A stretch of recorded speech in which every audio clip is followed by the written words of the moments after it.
Okay, we're going to look at the post-murder now. Um, this is often sometimes many plays break the play here. They could break it after this scene, but um, Hamlet drags away the body of Polonius. This physical manifestation of death, um, without any metaphysical and nothing about the soul anymore. It's all bodily, and you'll see in Hamlet's speech that he takes on a brute physicality now.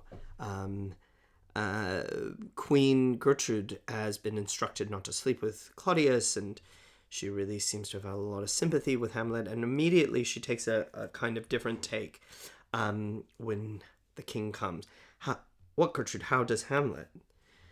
The imagery right away. Mad as the sea and wind when they fight, which is mightier. The image of madness. Um, Behind the arras, hear the sound, and he cries out a rat, which indeed he did. And in this brainish apprehension, kills the unseen good old man. Oh, heavy deed. Now look here. They would have killed him. This is his. It would have been with us. The self-interest of this character is amazing. And no kind of remorse, really. Do you notice? No remorse for this dead. His probably his one of his top advisors. His liberty, his freedom is full of threats to all, to yourself, to us, to everyone. How shall this bloody deed be answered? Which is really the big problem. What are we going to do? What to do? He is senior, right? He's a prince. But also someone pretty big is killed. So what are we going to do? Where is he?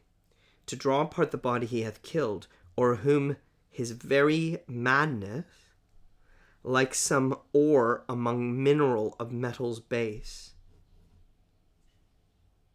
shows itself pure, he weeps for what is done. Now, is this a put on? Is this a performance instruction? So should he have cried in the previous scene? The imagery is really interesting. Is like inside metals, there's this pure thing inside. His madness in this metal purity equals remorse in his madness. And how do we know he remorsed? It's through weeping. His crying reveals the truth. Oh, come away, Gertrude. The sun no sooner shall the mountains touch, but we will ship him hence, and this vile deed we must, with all our majesty instill, both countenance and excuse. Ho, Guildenstern, calls Guildenstern. Friends both, go, join you with some further aid. Hamlet in madness hath slain Polonius.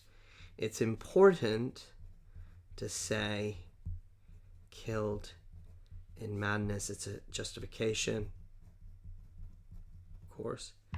And from his mother's closet hath he dragged, and seek him out. Speak fair, and bring the body into the chapel. I pray you, haste in this.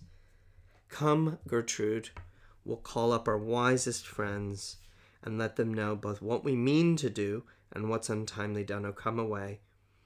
My soul is full of discord and dismay.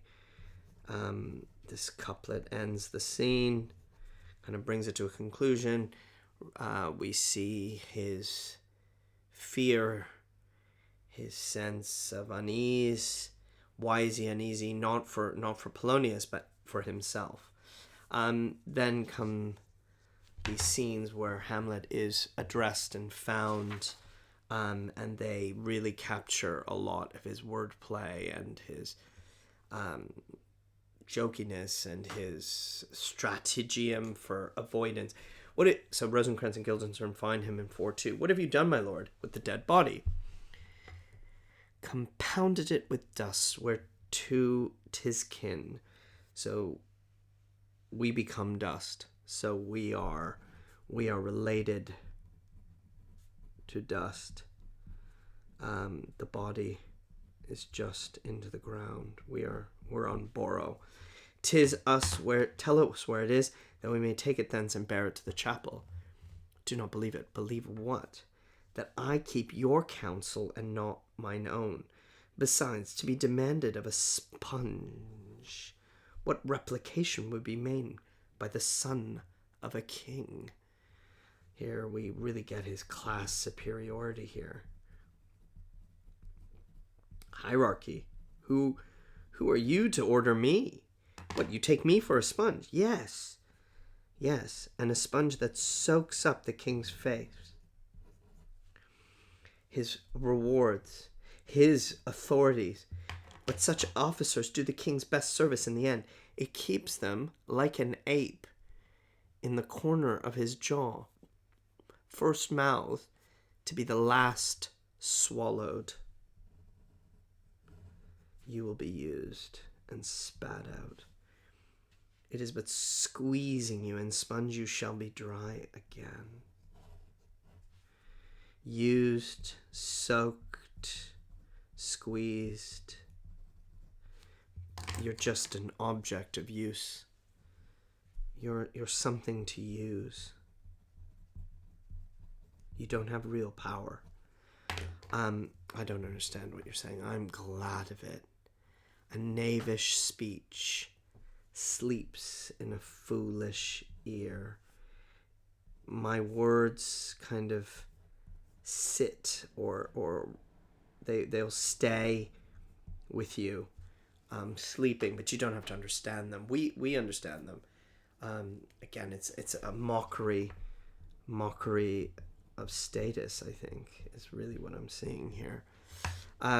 My lord, you must tell us where the body is and go with us to the king. The body is with the king, but the king is not with the body. The joke here is, and we've seen this with the queen's death, actually, the king's two bodies. So the king has a physical body, and then there's the office or the spirit of the king. So the king is dead, long live the king. So the queen is dead, but the embodiment of the monarch never dies. This is the idea of the king's two bodies. So there's a little play here between the body is with the king, but the king is not with the body. He's playing with this idea. The king is a thing of nothing. Bring me to him. Hide fox and all after. Of nothing. A thing of nothing. So again, I'm curious. He's speaking of this kind of theological royal idea, and he juxtaposes it with the idea that a king is no thing. A king doesn't exist. A thing is just an idea. It doesn't have real meaning. That could be seen as sedition, as something going against the king completely. I mean, he is against the king, but that could be seen as something quite scandalous. But here we see Hamlet constantly rejecting, playing, manipulating, jousting, let's say, with Rosencrantz and Guildenstern. What he shows here is very little regret, seemingly. It's a kind of audacious attack. I know you. I know what you're trying to do. And you'll see this kind of reach its apex in his argument with the king himself in the next video.